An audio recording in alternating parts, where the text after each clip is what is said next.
André, je suis artiste, musicien et compositeur, je suis aussi multi-instrumentiste.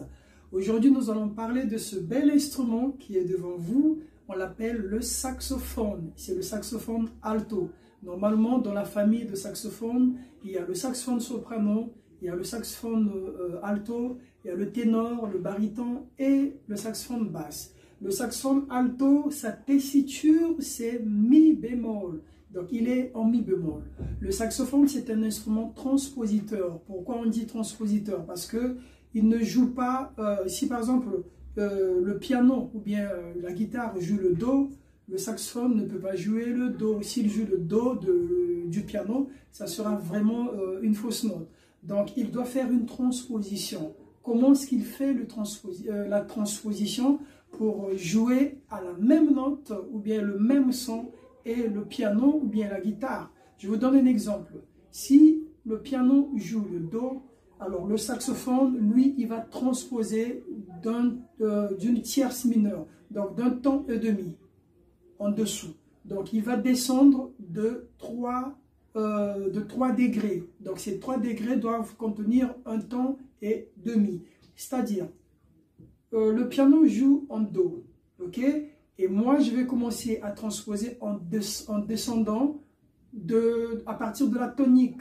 Je joue le do, le si et le la.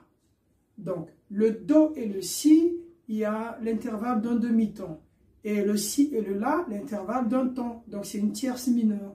Donc, le piano joue en do et le saxophone alto doit jouer en la. Voilà. Donc, c'est ça, normalement, la règle pour mieux jouer avec un autre instrument, par exemple le piano ou la guitare. Le saxophone doit faire une transposition d'un ton et demi, d'une tierce mineure. Et il va descendre à partir de la tonique de l'instrument qui l'accompagne, comme le piano ou la guitare. Voilà. Donc le saxophone fait partie aussi de la famille des bois, par exemple la flûte traversière, la flûte à bec, le piccolo, la clarinette, le bouet, le basson. Il y a aussi une autre famille qu'on appelle les percussions. Donc la famille des percussions, il y a la batterie, il y a les tambours, les maracas, le djembé, la vibraphone. Toujours dans les catégories des instruments, nous avons aussi la catégorie des instruments à cordes. Donc les instruments à cordes, nous avons le clavier, hein, le piano, nous avons la guitare, la harpe, le violon.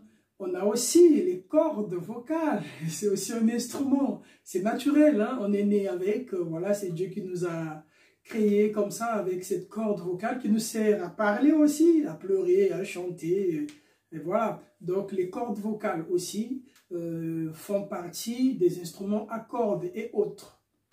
Alors, on a aussi la famille des cuivres. La famille des cuivres, les instruments à piston, la trompette, trombone, la contrebasse, tout ça, ça fait partie de la famille des cuivres.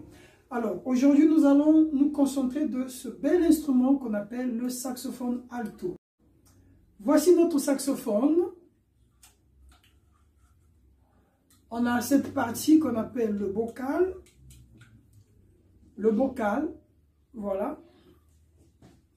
Et on a une autre partie qu'on appelle le bec.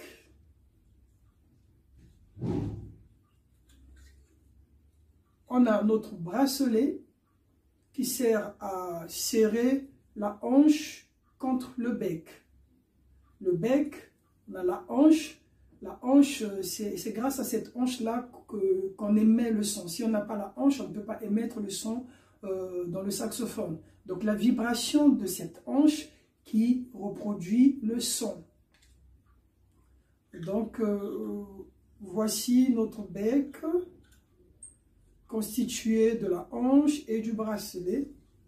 Et on a notre saxophone, le pavillon, la sortie du son, et il y a les clés. Donc le corps du saxophone, il y a les clés, les différentes clés. Voilà, le pavillon où sort le son, on a les clés, le corps du saxophone avec les clés, et le bec composé du bracelet, de la hanche et on a le bocal qui se lie au bec. Voilà.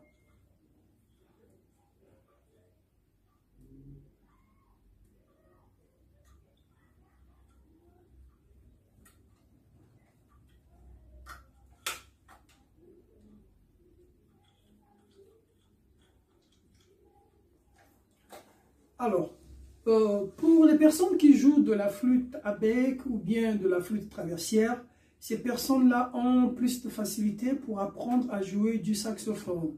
Parce qu'en fait, les dispositions des mains, c'est presque pareil. Il y a juste quelques petites différences, mais en fait, il y a vraiment plus de facilité pour ceux qui font de la flûte traversière ou bien flûte à bec pour apprendre le saxophone. Je vous montre les premières notes les plus simples pour apprendre le saxophone. C'est presque pareil avec la flûte traversière. Comme je viens de vous dire, pour ceux qui font de la flûte traversière, la flûte à bec, ils ont plus la facilité d'apprendre le saxophone. Voilà. Parce qu'en fait, c'est presque les mêmes positions. Il y a des petites différences. Alors, pour les premières notes les plus simples pour apprendre le saxophone, on a le pouce de la main gauche qui se positionne ici sur le support, le bouton noir, si c'est le support, et l'index de la main gauche qui se place ici sur la clé de Si, et le majeur sur la clé de La. Le pouce de la main droite, il est ici pour le support, il supporte le poids du saxophone. Et le reste des doigts de la main droite, on ne joue pas, ok? Et pour positionner notre bouche avec le bec, vous voyez, il faut plier les lèvres, les tirer, comme ça. On ne fait pas comme ça, mais comme ça. Voilà. Et je place ma bouche comme ça. J'introduis juste cette partie du début. On peut dire la moitié du bec, ok? Là où on souffle, la moitié dans ma bouche. Voilà. Et j'appuie. Ensuite, je vais souffler moins fort parce que les sons graves, on n'a pas besoin de souffler trop fort. Le secret, c'est presque pareil avec la flûte traversière. Il faut souffler en accompagnant le souffle avec la syllabe tu, tu, tu. On ne dit pas tu, mais c'est comme si on disait tu, tout, tu, tu. Et dès que le son est là, vous maintenez cette intensité. Pour le son grave, moins fort. On va faire le La grave, la première octave.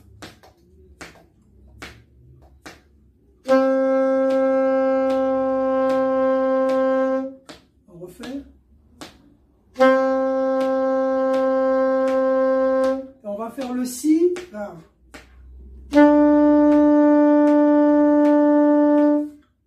Encore une fois.